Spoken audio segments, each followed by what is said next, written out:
Hi friends, आप सभी का आपके अपने यूट्यूब चैनल यूपीएससी इन्फो 24 में स्वागत है। तो दोस्तों, हम उम्मीद करते हैं कि आप सभी लोग स्वस्थ होंगे और खुश होंगे। फ्रेंड्स, ये जो वीडियो है पीजीटी हिस्ट्री का प्रैक्टिस सेट 106 है। तो अगर आप TGT, PGT, LT grade, GIC और असिस्टेंट प्रोफेसर की तैयारी कर रहे हैं हिस्ट्री सब्जेक्ट से, तो ये वीडियो आपके लिए है। वीडियो के अंत तक बने रहिए। वीडियो पसंद आए तो वीडियो को जरूर लाइक करिएगा और चैनल पे दोस्त नए हैं तो चैनल को सब्सक्राइब कर दीजिए। तो स्टार्ट करते हैं आज का पहला नंबर क्वेश्चन, जो 46 नंबर से शुरू होगा। क्वेश्चन का जो सीरीज है दोस्तों, देख रहे हैं प्रैक्टिस सेट 106 हो गया है, अर्थात कम से कम अगर एक प्रैक्टिस सेट में 20 क्वेश्चन है तो आपको बहुत ज़्यादा क्वेश्चन मिल चुके हैं, मतलब कि आप कम से कम 2000 क्वेश्चन पा चुके हैं। तो बुध बुध से घड़ा बढ़ता है दोस्तों, इसलिए आप प्रतिदिन वीडियो देखते रहेंगे तो आपके नॉलेज में कमी नहीं होगी, भले वो बढ़ जाएगा, कमी तो कभी नहीं होगी। तो ये विश्वास रखा करिए और अपने लक्ष्य के प्रति हमेशा डेली कुछ ना कुछ उसमें जोड़ते रहिए। ये ना कि कम हो, माइनस ना हो, उसमें आप जोड़ते रहिए, जिससे कि आप एक दिन जरूर सफल होंगे। और प्रयास ज़्यादा ही करिए, कम करने की ज़रूरत नहीं है। तो स्टार्ट करते हैं पहला नंबर क्वेश्चन, जो 46 नंबर से है। सूची 1 को सूची 2 से क्या करना है? सुमिलित करना है और सूचियों के नीचे दिए गए कूट के प्रयोग करते हुए सही आंसर का क्या करना है? चयन करना है। अब ऋग्वेद दे दिया है, अब इनके जो पाठ करता है उनको क्या कहा जाता है ये आपको बताना है। तो जैसे ऋग्वेद का क्या होता है, जो पाठ करता है, जो इसको पढ़ता है, उसको होता बोला गया है, ठीक है। और इसके बाद यजुर्वेद का जो है उसको अर्धायु बोला गया है, ये भी सही है।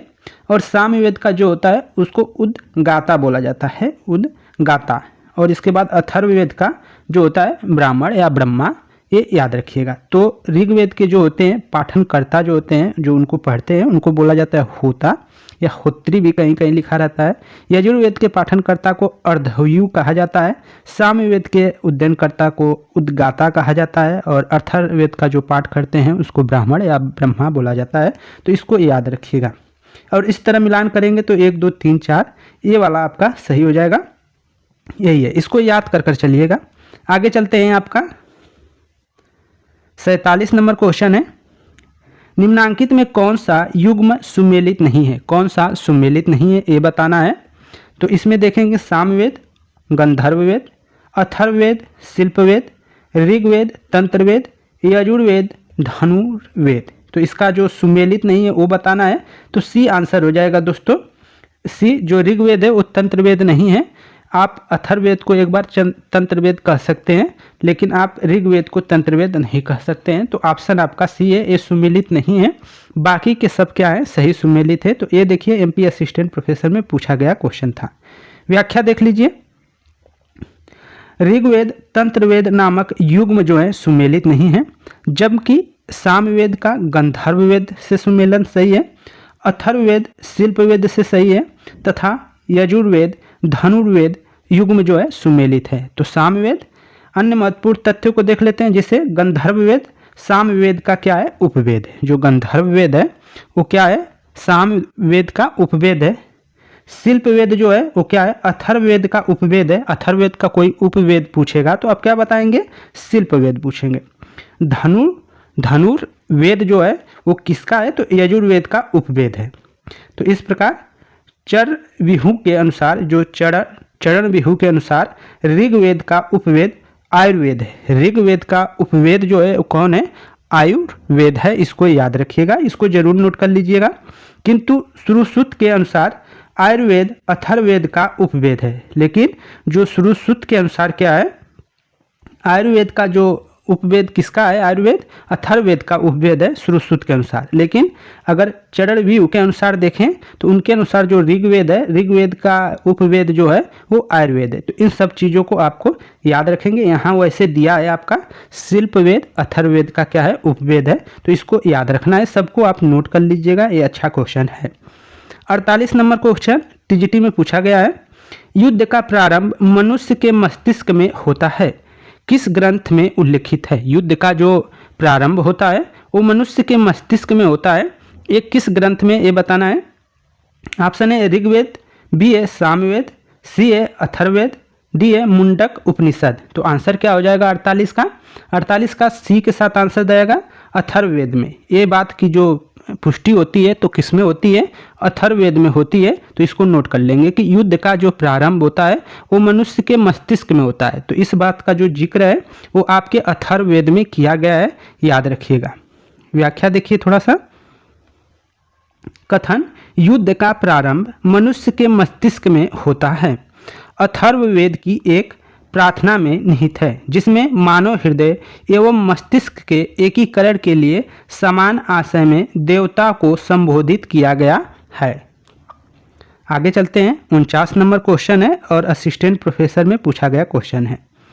वर्ण की उत्पत्ति से संबंधित आरंभिक व्याख्यान किस ग्रंथ में मिलता है? वर्ण से संबंधित या वर्ण से उत्पत्ति के संबंध में जो आरंभिक व्याख्यान है, आख्यान है या जो भी विचार है वो किस ग्रंथ में मिलता है ये बताना है। ऑप्शन ए ऋग्वेद, बी ए यजुर्वेद, सी ए सामवेद, डी ए अथर्ववेद। तो आंसर आपको दिख गया होगा, ये आंसर हो जाएगा दोस्तों ऋग्वेद। ऋग्वेद में जो है वर्ण की उत्पत्ति के विषय में हमें जानकारी ऋग्वेद से मिलती है। पहली बार किससे मिलता है? तो ऋग्वेद से मिलता है, इसको याद रखिएगा। व्याख्या देखिए थोड़ा सा। ऋग्वेद के 10वें मंडल के पुरुष सूक्त में वर्णों की उत्पत्ति संबंधित आरंभिक आख्यान प्राप्त होता है। इसके अनुसार आदि पुरुष, कहीं कहीं ब्रह्मा पुरुष दिया, ब्रह्मा के मुख से कहीं कहीं दिया जाएगा, कहीं कहीं आदि पुरुष दिया जाएगा, तो इसको याद रखिएगा। इसके अनुसार आदि पुरुष के मुख से ब्राह्मण, भुजा से क्या हुआ? क्षत्रिय, जंगा से वैश्य और पैर से क्या हुआ? शूद्रों की क्या हुई? शूद्रों की उत्पत्ति हुई। अन्य महत्वपूर्ण तथ्यों को देखते हैं। ऋग्वेद सर्वाधिक प्राचीन वेद है, जिसमें कितने? 10 मंडल है और 1028 सूक्त है। अभी पीजीटी जो बीपीएससी का पीजीटी हुआ था उसमें पूछा था सूक्त कितने हैं, तो 1028 इसको याद रखिएगा। कितने मंडल है? 10 मंडल है। सूक्तों की संख्या 1028 है। ऋग्वेद में 2 से 7 मंडल सबसे प्राचीन है। 2 से 7 नंबर के जो मंडल है, 2 और 7वां नंबर जो है 2 से 7 सबसे प्राचीन है। शेष परवर्ती काल के हैं। 10वां मंडल सबसे बाद का है। जो 10वां मंडल है वो सबसे बाद का है। तो इन सब चीज़ों को नोट कर रख लीजिए। आगे चलते हैं। टीजीटी में पूछा गया क्वेश्चन है, वेदों के व्याख्यात्मक हिस्से को कहा जाता है। जो वेद के व्याख्यात्मक हिस्से हैं उनको क्या कहा जाता है ये बताता है। ब्राह्मण, आरण्यक, संहिता, उपनिषद। तो आंसर क्या हो जाएगा 50 का? सी सही आंसर हो जाएगा। संहिता बोला जाता है उसको। क्या बोला जाता है? संहिता। जो वेदों के व्याख्यात्मक जो हिस्से होते हैं उनको संहिता बोला जाता है, इसको याद रखिएगा। व्याख्या देख लीजिए। सी नंबर क्वेश्चन है व्याख्या इसका। वेदों के व्याख्यात्मक हिस्से को संहिता कहा जाता है। संहिता का अर्थ वेदों में गे पदों से है। गे मतलब जिसको गाया जाता हो, ठीक है। वेद सूक्तों, प्रार्थनाओं, स्तुतियों, मंत्र तंत्र तथा यज्ञ संबंधी सूत्रों के संग्रह हैं। जो वेद है उसमें क्या क्या सम्मिलित है? तो सूक्तियों का है, प्रार्थना है, स्तुति, किसी की स्तुति की गई है, तंत्र मंत्र, यज्ञ संबंधी जो सूत्र है उन्हीं का क्या है? संग्रह है, इकट्ठा कर बनाया गया है। इसके संकलनकर्ता महर्षि कृष्ण द्वैपायन वेद व्यास हैं। जो कृष्ण द्वैपायन वेद व्यास जो हैं वो क्या हैं? वेदों के संकलन करता हैं। तो इसको भी याद रखिएगा। वेदों का नाम जो वेदों का एक अन्य नाम श्रुति भी है। श्रुति क्या बोला जाता है? वेदों को, ठीक है। क्योंकि संकलित किए जाने से पूर्व यह गुरु शिष्य परंपरा में सुने एवं कंठस्थ किए जाते थे या कराए जाते थे। सुने जाते थे मतलब श्रुति, क्योंकि पहले मौखिक व्याख्यान विधि था। अधिकांश जैसे शिष्य है तो बैठ गए सभी शिष्य और उसके जो मतलब गुरुजी हैं वो बोल रहे हैं और बच्चे उसको याद कर रहे हैं। तो वही चल रहा था, सुनकर याद करने वाला शिक्षा चल रहा था। उस समय इतना डिजिटल बोर्ड नहीं था, ना कुछ नहीं था बहुत। वो किसी पेड़ के नीचे बैठ गए और बच्चों को क्या है कि अधिकांश पीपल, बरगद यही सब होते थे, उनके नीचे बैठकर बच्चों को व्याख्यान देते थे। इसीलिए वो सुनकर उसको याद करते थे और ये पीढ़ी दर पीढ़ी चलती थी। इसीलिए इसको क्या है? श्रुत भी कहा जाता है। वेदों का अन्य नाम जो है श्रुति भी है, इसको याद रखिएगा। अन्य महत्वपूर्ण तथ्य देख लेते हैं। वेदों की संख्या 4 है। टोटल संख्या कितनी है? 4 है। ऋग्वेद जो है सबसे क्या है? प्राचीन वेद है। ऋग सर्वाधिक प्राचीन वेद है। यह सूक्तों का संग्रह है। यह क्या है? सूक्तों का संग्रह। यहाँ से पूछा जाएगा कि ऋग्वेद है तो सूक्तों का संग्रह है, ये याद रखिएगा। यजुर्वेद में क्या है? यज्ञों संबंधी सूक्तों का संग्रह है। ये क्या है, इसमें यज्ञ से संबंधित जो जिक्र किया गया है वो किसमें किया गया है, यजुर्वेद में किया गया है।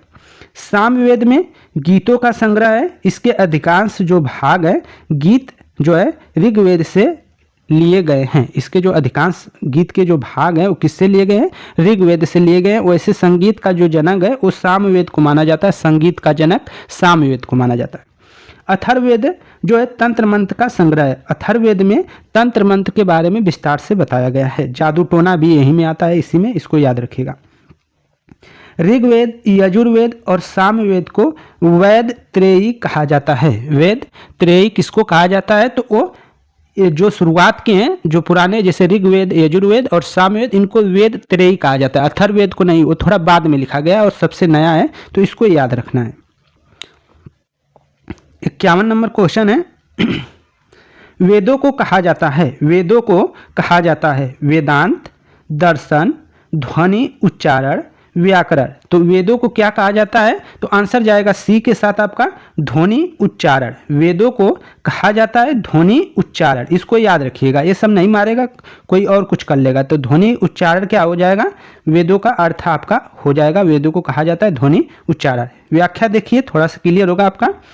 वेदों का जो शाब्दिक अर्थ है ज्ञान होता है, वेदों का शाब्दिक अर्थ ज्ञान होता है। वैदिक साहित्य को, जो वैदिक साहित्य है उनको श्रुति भी कहा जाता है। मतलब जो वेद है, वेद वो क्या है, वैदिक साहित्य होंगे तो उनको क्या बोला जाता है, श्रुति बोला जाता है। श्रुति का शाब्दिक अर्थ होता है सुना हुआ। श्रुति का जो शाब्दिक अर्थ होता है वो क्या होता है, सुना हुआ। भारतीय साहित्य व्यवस्था में वेदों को अपौरुष कहा गया है। वेदों को क्या कहा गया है, अपौरुष से कहा गया है। चूंकि वैदिक काल में लिपि का ज्ञान नहीं था, इसीलिए वैदिक ज्ञान को एक दूसरे से, जैसे एक पीढ़ी से दूसरे पीढ़ी तक मौखिक रूप से पहुंचाया जाता था, इसीलिए इसको श्रुति कहा गया। अभी हमने अगले क्वेश्चन में जिक्र किया था। आगे चलते हैं। 52 नंबर क्वेश्चन है आपका, वेद से वेदों को कहा जाता है, अभी तो श्रुति हो जाएगा, बी आप आंसर कर लेंगे। श्रुति आपका सही हो जाएगा, बी अभी हमने देखा था। स्मृति नहीं होगा, वी श्रुति होगा, या उच्चारण वाला आ जाए ध्वनि उच्चारण तो उसको कर सकते हैं। वेदों को कहा जाता है श्रुति कहा जाता है। आगे चलते हैं। 53 नंबर क्वेश्चन है, निम्नलिखित में कौन से ग्रंथ वेदों या श्रुतियों के अंग नहीं हैं। कौन से जो ग्रंथ हैं इसमें से वो वेदों या श्रुतियों के, मतलब श्रुति कहें या वेद कहें, बात एक ही है, तो दोनों को एक ही ले लीजिए। वेद के अंग नहीं, ये बताना है। ऑप्शन ए है संहिता, ब्राह्मण, उपनिषद, पुराण। तो जैसे ही आप देखेंगे तो जो पुराण है दोस्तों वो क्या है कि आपके वेद के अंग नहीं है। जो पुराण है वो अलग से 18 पुराण है, तो 18 पुराण अलग है। वेदों में जो है ये सब क्या है, उनसे क्या है, इनके अंग है, वेदों के ये अंग है, पुराण नहीं है। तो ऑप्शन डी आपका सही हो जाएगा। व्याख्या देख लीजिए थोड़ा सा। जो वेदों या श्रुतियों में 4 वेद हैं, संहिता वेद, मतलब संहिता कह सकते हैं, वेद को संहिता भी कहा जाता है। ब्राह्मण तथा उपनिषद को शामिल किया जाता है। पुराण वेद श्रुति के क्या है, वेद या श्रुति के क्या है, अंग नहीं है, इसको याद रखिएगा। गविष्ठ अच्छा क्वेश्चन है, बार बार पूछा गया क्वेश्चन है। गविष्ठ क्या थी, गविष्ठी या गविष्ठ लिखा रहेगा, तो गविष्ठी क्या थी। गायों के लिए होने वाले संघर्ष, गायों पर लगने वाला कर, चरागाह कर, गौशाला, तो क्या था गविष्ठ। तो ऑप्शन ए सही हो जाएगा। गायों के लिए होने वाले संघर्ष को गविष्ठी कहते हैं। गायों के लिए क्या है, आर्य जो थे वो गायों के लिए यही करते थे, तो गायों के लिए होने वाले जो संघर्ष थे उसी को क्या बोला जाता था, गविष्ठी बोला जाता था। तो ऑप्शन ए आपका सही है। व्याख्या देखिए, ऋग्वेद में युद्ध के लिए गविष्ठी शब्द का प्रयोग किया गया है। जो ऋग्वेद है उसमें क्या है, गविष्ठी शब्द का क्या है, प्रयोग किया गया है। ऋग्वेद के पशुओं में गायों का सबसे महत्वपूर्ण स्थान है। अगर गायों को पूछा जाए, जैसे गायों का सबसे ज़्यादा महत्व किसके ऋग्वेद में किसका है, तो गायों का है, जो आज भी है, ठीक है। तो ऋग्वेद में पशुओं में गायों का सबसे ज़्यादा महत्वपूर्ण स्थान है। इसे बहुमूल्य धन माना जाता था, अतः इसके लिए युद्ध लड़ा जाता था, जिसके लिए गविष्ठी शब्द का प्रयोग हुआ है, जिसका अर्थ है गायों की खोज करना। इसका अर्थ क्या है, गायों की खोज करना। 55 नंबर क्वेश्चन देखिए, 2009 में पूछा गया क्वेश्चन है। युद्ध के लिए ऋग्वेद में किस शब्द का प्रयोग हुआ है। युद्ध के लिए ऋग्वेद में किस शब्द का प्रयोग हुआ है, वर्मन, गविष्टि, बलि, वज। अभी हमने ऊपर बात किया था तो गविष्टि आपका आंसर हो जाएगा। ठीक है, गविष्टि आपका आंसर हो जाएगा, बी आप सही कर लेंगे। इसके बारे में थोड़ा सा जान लेते हैं। ऋग्वेद में युद्ध के लिए गविष्टि शब्द का प्रयोग किया गया है। ऋग्वेद के पशुओं में गायों का सबसे महत्वपूर्ण स्थान था। इसे बहुमूल्य धन माना जाता था, अतः इसके लिए युद्ध लड़ा जाता था, जिसके लिए गविष्टि शब्द का प्रयोग हुआ है, जिसका अर्थ है गायों की खोज करना। अन्य महत्वपूर्ण तत्व, वैदिक काल में गायों को अघन्या कहा जाता था, मतलब न मारे जाने योग्य। न मारे जाने योग्य क्या है? अघन्या जिसको मारा ना जा सके वैसे के लिए प्रयोग किया जाता था, गायों के लिए। अघन्या किसके लिए प्रयोग किया जाता था? गायों के लिए प्रयोग किया जाता था। वैदिक काल में गाय के आधार पर दूरी का निर्धारण गयुति से किया जाता था। वैदिक काल में जो गाय के आधार पर दूरी का निर्धारण गयुति से किया जाता था, इसको याद रखिएगा। वैदिक काल में गाय के आधार पर समय का निर्धारण संगमन से किया जाता था। संगमन से किया जाता था। क्वेश्चन यहाँ से बन सकते हैं, तो इन सब चीज़ों को नोट कर चलिए, अच्छा तथ्य हैं। 56 नंबर क्वेश्चन है, 2013 में पूछा गया पीजीटी में क्वेश्चन है। वैदिक काल में किस पशु को अघन्या माना गया है? तो आंसर क्या हो जाएगा? गाय हो जाएगा। अभी हमने ऊपर बताया था, गाय आपका आंसर हो जाएगा। आगे चलते हैं। 57 नंबर क्वेश्चन है आपका, यूपी पीजीटी में पूछा गया क्वेश्चन है।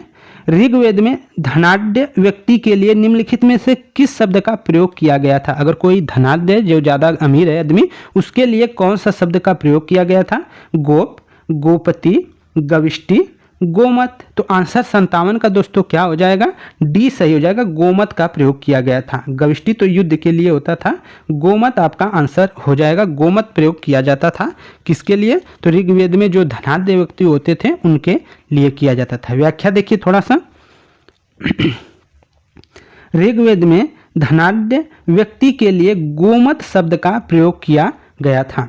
ऋग्वेद में राजा के लिए गोप या गोपति शब्द का प्रयोग किया गया है। जो गोप होता है या गोपति, वो किसके लिए प्रयोग हो रहा है? तो राजा के लिए हो रहा है। धनाढ्य व्यक्तियों के लिए प्रयोग क्या हो रहा है? गोमत प्रयोग हो रहा है। जबकि गविष्ठ, गवेषण, गोसु, गम आदि शब्द युद्ध के लिए प्रयोग होते थे, जिसमें क्या है? गविष्टि, गवेषण, गोसु, गम में जो है युद्ध के लिए ये सब शब्द का प्रयोग होता था। गोप या गोपति जो है राजा के लिए प्रयोग हो रहा है। गोप या गोपति राजा के लिए प्रयोग हो रहा है। गोमत का जो प्रयोग हो रहा है वो धनाढ्य व्यक्तियों के लिए ऋग्वेद में हो रहा है। तो इन सब चीज़ों को आप नोट कर लीजिए, यहाँ से क्वेश्चन पूछे जा सकते हैं। संस्कार से क्वेश्चन है, 16 संस्कारों में उपनयन संस्कार किस क्रम पे है? अब 16 संस्कार आपको याद रहेंगे तभी आप कर पाएंगे। तो 16 संस्कारों में जो उपनयन संस्कार है किस क्रम में है, किस क्रम पे है ये बताना है। ऊपर से आना है, जैसे मतलब तो अब पहले नीचे से जाएंगे, नंबर 1 पे कौन आ रहा है, नंबर 2 पे कौन आ रहा है, ये सब देखकर तो किस क्रम पे हो जाएगा ये बताना है। 11वें पे, 10वें पे, 9वें पे, 12वें पे। तो 58 का जो आंसर है दोस्तों वो ये सही हो जाएगा 11वें पे। जो 16 संस्कार है उनमें उपनयन जो है वो क्या है? 11वें नंबर पे है। इसको थोड़ा याद करिएगा, इसको आपको देखने को मिल जा रहा है, तो इनको आप याद कर लीजिएगा। थोड़ा कठिन है लेकिन याद हो सकता है। उपनयन संस्कारों में 11वें क्रम पे है। सर्वप्रथम गृह सूत्र में संस्कारों की पूरी पद्धति का वर्णन है। क्वेश्चन यहाँ से भी पूछेगा कि गृह सूत्र मतलब किसमें 16 संस्कारों का वर्णन है? तो गृह सूत्र में है। इसको याद रखिएगा कि सर्वप्रथम गृह सूत्र में क्या है? 16 संस्कारों का पूरी तरीके से वर्णन किया गया है। इसमें कुल कितने हैं? तो 16 संस्कारों का क्या है? विधान किया गया है। कुल कितने संस्कार का? 16 संस्कार का किसमें किया गया है? तो सर्वप्रथम गृह सूत्र में किया गया है जो पुस्तक है। यह इस प्रकार है। पहले क्या है? सबसे पहला जो है गर्भाधान। जब कोई बच्चा जन्म लेता है तो पहले गर्भ को धारण ही करेगा, तो वो पहला संस्कार में क्या हो गया? गर्भाधान, जब बच्चा धारण करता है गर्भ को। फिर पुष्पवन, ठीक है, सीमांतो नयन, जात कर्म, नामकरण, मतलब जात कर्म कोई ये सब है, पढ़ेंगे तब जब ये उत्पत्ति होती है तब उसको बोला जाता है बच्चे का उत्पत्ति हो गया। पुष्पवन कुछ उसी में होगा थोड़ा सा बीच में, तो वो है। इस तरह आप करते करते जाएंगे। जैसे नामकरण होता है, जात कर्म होता है, फिर निष्क्रमण होता है, अन्ना प्रशासन जिसमें अन्न खिलाया जाता है, चूड़ाकरण होता है, कर्ण वेदन में जैसे कान को जब छेदा जाता है कान को, वो है विद्यारंभ, जब ब्रह्मचर्य का जो पालन करते हुए विद्या प्रारंभ करता है तब होता है। उपनयन उसी के बाद होता है, उपनयन किया जाता है, ठीक है, जिसमें जनेऊ धारण कर लेते हैं तो वही क्या है, उपनयन वाला है। वेदारंभ हो गया, केशांत हो गया, मतलब केस का अंत ही किया जाता है, बाल मुड़वाया जाता है। समावर्तन, विवाह हो गया, अंत्येष्टि हो गया, अंत्येष्टि अंतिम होता है जब आप वही मर जाते हैं शायद तभी होता है, ठीक है। तो ये सब चीज़ें हैं, इनको आप नोट कर चलिएगा। 59 नंबर क्वेश्चन है आपका, एमपी असिस्टेंट प्रोफेसर में पूछा गया क्वेश्चन है 2017 में। निम्नलिखित संस्कारों का सही क्रम लिखिए, संस्कारों का सही क्रम लिखिए। तो गर्भाधान तो पहला हो जाएगा, ठीक है, उसके बाद दूसरा आपका हो जाएगा पुष्पवन, फिर सीमांतोयन, फिर जातकर, ये हो जाएगा। तो अ स ब, अ स, पहले अ स जहाँ रहेगा उसको हम कर लेंगे अ स, तो डी हमको लग रहा है आंसर हो जाएगा, अ स डी आपका आंसर हो जाएगा। पहले नंबर पे गर्भाधान होगा, फिर इसके बाद पुष्पवन होगा, फिर सीमांतो उत्पन्न होगा, फिर इसके बाद जातक जो कर्म है वो होता है। तो ऑप्शन डी आपका सही है, तो इसको नोट कर लीजिएगा। आगे चलते हैं, 60 नंबर क्वेश्चन है, प्राचीन भारतीय 16 संस्कारों में प्रथम संस्कार कौन सा है। अब 16 संस्कारों में प्रथम संस्कार कौन सा है, तो गर्भाधान। कौन सा संस्कार है, गर्भाधान आपका आंसर हो जाएगा। तो इसको जरूर नोट कर चलिए दोस्तों, जो 16 संस्कारों में गर्भाधान है वो पहला संस्कार है, और अंतिम जो है अंत्योष्टि होती है, जब आदमी मर जाता है तो उसी को कहते हैं। व्याख्या देख लीजिए थोड़ा सा, यहाँ से और कुछ क्लियर हो जाएगा। प्राचीन भारतीय 16 संस्कारों में प्रथम संस्कार गर्भाधान था। गृह सूत्रों में 16 प्रकार के संस्कारों का उल्लेख है। किसमें उल्लेख है, तो गृह सूत्रों में, इसको बार बार बता रहे हैं, नोट कर लीजिएगा कि गृह सूत्रों में 16 संस्कारों का उल्लेख है। वास्तविक रूप में संस्कारों का विधान हम सूत्र साहित्य विशेषतया गृह सूत्र में पाते हैं। वास्तविक रूप से जो है संस्कारों का जो विधान हम पाते हैं वो सूत्र साहित्य में विशेषतया जो है गृह सूत्र में पाते हैं। संस्कार जन्म से लेकर मृत्यु पर्यंत संपन्न किए जाते हैं। जब आप जन्म लेते हैं उससे और जब आप मरते हैं तब तक कुल मिलाकर 16 संस्कारों का विधान किया गया हमारे हिंदू धर्म में। आगे अन्य महत्वपूर्ण तथ्य, गर्भाधान प्रत्येक विवाहित पुरुष और स्त्री के लिए पवित्र एवं अनिवार्य संस्कार है। गर्भाधान, अगर बच्चे की उत्पत्ति जब हो रही है तो वो सबसे महत्वपूर्ण है किसी भी स्त्री और पुरुष के लिए। तो गर्भाधान प्रत्येक विवाहित पुरुष स्त्री के लिए पवित्र और अनिवार्य संस्कार माना गया है। यहाँ से क्वेश्चन पूछ सकता है कि कौन सा संस्कार विवाहित पुरुष और स्त्री के लिए अनिवार्य और पवित्र माना गया है, तो वो कौन सा है, गर्भाधान है, इसको याद रखिएगा। गर्भाधान संतान प्राप्ति के लिए किए जाने वाला प्रथम और महत्वपूर्ण संस्कार था। जो गर्भाधान है संतान प्राप्ति के लिए किए जाने वाला प्रथम और महत्वपूर्ण संस्कार है। पितृ ऋण से मुक्ति भी संतान उत्पन्न करने पर ही मिलती है। ऋण 3 प्रकार के होते हैं, उसमें एक पितृ ऋण होता है। जब आप मतलब आप एक संतान की उत्पत्ति कर देते हैं तो आप अपने ऋण से जो पितृ ऋण है उससे आपको मुक्ति मिलती है। तो कौन 3 ऋण होते हैं उनको कमेंट बॉक्स में जरूर बताइएगा कि ऋण जो 3 है उनके नाम। उनमें एक आपका पितृ ऋण हो गया, तो और कौन कौन से ऋण हैं 2, उनके नाम आपको मालूम है तो कमेंट में बताइए या गूगल पे सर्च करिए, आपको तीनों ऋण मिल जाएंगे। धन्यवाद साथियों, वीडियो अच्छी लगी हो तो लाइक करिएगा और चैनल पर दोस्त नए हैं तो जरूर सब्सक्राइब करिए। थोड़ा सा सपोर्ट करिए, आप लोग की सपोर्ट की जरूरत है। धन्यवाद साथियों, नमस्कार।